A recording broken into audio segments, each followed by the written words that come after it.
Welcome to your Farm and Home Show. My name is Joanna Coles, and today we're visiting with Kristin Hildabrand, Warren County Extension Agent for Horticulture. And today we're going to talk about planting. And trees are actually good to plant this time of year. If you think about the longevity of your tree, it's a perennial type plant. So once you plant it now, hopefully it's going to be there for a long time. And if you care for it, especially in the beginning years, it's going to really do well even in the later years. Of course, you know, Mother Nature's a little bit different as far as what it provides, you know, with our rainfall. And then, you know, too, with some of these trees, especially with some of the damage that can be provided, you know, through droughts or maybe storms and things like that, we want to make sure that it's a healthy tree to give a lot of life to. And I know you get a lot of calls every season about tree issues, and a lot of that could have been prevented if it was planted in the right spot and planted properly. So today you're going to give us some of those tips. If you go to the Arbor Day website and then type in your city or zip code, it'll give your hardiness zone. And once you know what your hardiness zone, which for us it's zone 7 now, then you can go ahead and kind of pick out which ones that you want. So a lot of times there's seasonal interest through the seasons. There could be evergreens that provide green colors throughout. A lot of times with some of those, the evergreens, they can give us other interests with like little pine cones or berries, things like that. So depending on what you want, that is a great website to be able to tell you. And a lot of times even it'll recommend like faster growing trees for the area.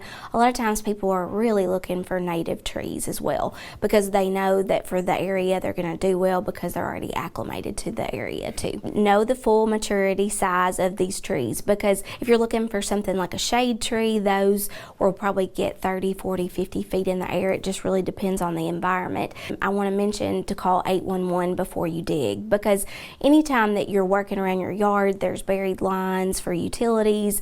All the time you need to look up as well, especially when you're considering those mature sizes. And it's really easy and simple to call 811. Generally they'll ask you a couple of questions when they put in that, and then they'll send out those people to actually mark it. And it's always just a good general rule of thumb to know before you actually plant a tree. And a lot of times people make some mistakes there, and so if you can avoid those mistakes, especially when you go in to plant, then that'll help you avoid some of those issues later on that we generally get the calls.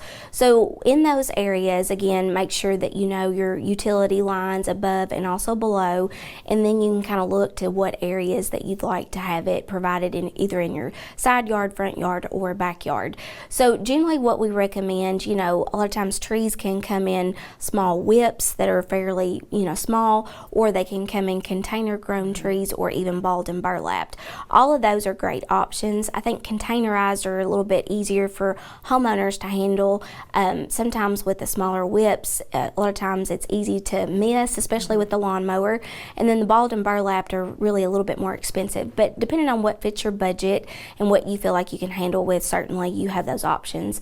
But generally in that area, considering for the tree's maturity, like you mentioned, we want to make sure that planting hole is 2 times as wide as it is deep. So if you're looking at a container grown tree, you want to make sure it's at level with the soil line. And a lot of times people will actually go too deep, and then that gets buried below. That actual top of the root ball does get buried below the soil line, and that's when we start to see some issues.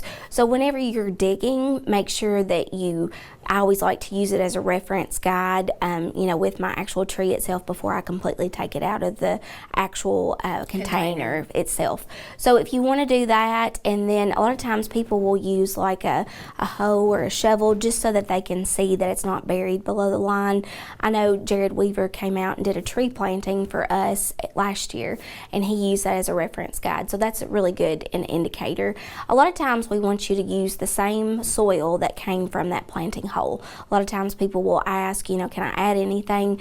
It's generally better for you to not fertilize, just use the same original soil and go back in with that, so that way there's no issues, because a lot of times those become root bound. Absolutely, Kristin. Well, I know there's a lot more tips. We have more information about tree planting if people want to know how to correctly do this. We certainly do. So if you want to check out those resources that we have available, just give us a call, stop by.